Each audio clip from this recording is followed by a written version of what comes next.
की बात नहीं है। देखिए, अब अदालत ने रोका है फैसला, कम से कम इतनी संतुष्टि तो हमें हो सकती है कि हाँ, अब ये कल परसों जो ये रोज सवाल मुझसे पूछती थी कि 5 मिनट बाद तो नहीं मारी जाऊंगी उसके बाहर आके मैं, तो वो मैं कम से कम कह सकता हूँ कि अब वो बाहर नहीं आएंगे थोड़े समय के लिए।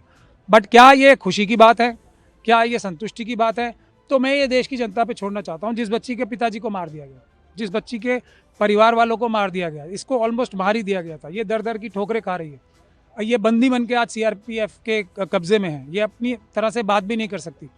इसको चारों तरफ से घेरा हुआ है सबने, और इस जैसी कितनी बच्चियां हैं, तो इससे मैं सेटिस्फाई हो जाऊं तो ये मैं अपने आप से भी अन्याय करूंगा और देश से भी अन्याय करूंगा। कहीं ना कहीं जो उम्र कैद की सजा पर रोक लगा दी गई थी, ये कहीं ना कहीं जो शब्द है ना, ये काफ़ी खतरनाक शब्द है। कहीं ना कहीं नहीं, आदमी जिंदा होता है या मर जाता है, आदमी को न्याय मिलता है या नहीं मिलता, कहीं ना कहीं न्याय नहीं मिलता। ये कहीं ना कहीं बहुत ही डेंजरस कॉन्सेप्ट है।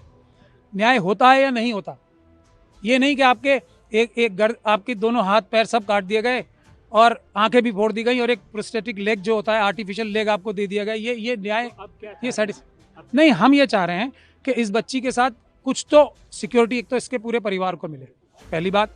दूसरी बात, इसको कोई रिहेबिलिटेशन तो मिले। इसके पति को नौकरी से निकाल दिया जा रहा है, इसकी फैमिली को, इसके चाचा को जेल में रखा हुआ है, इसके बाकी फैमिली मेम्बर्स हॉन्टेड हैं, उनका कुछ तो हमारा समाज, हमारा सरकार उनका ख्याल करे, उनकी ज़िंदगी रिकंस्ट्रक्ट करने की कोशिश तो करे।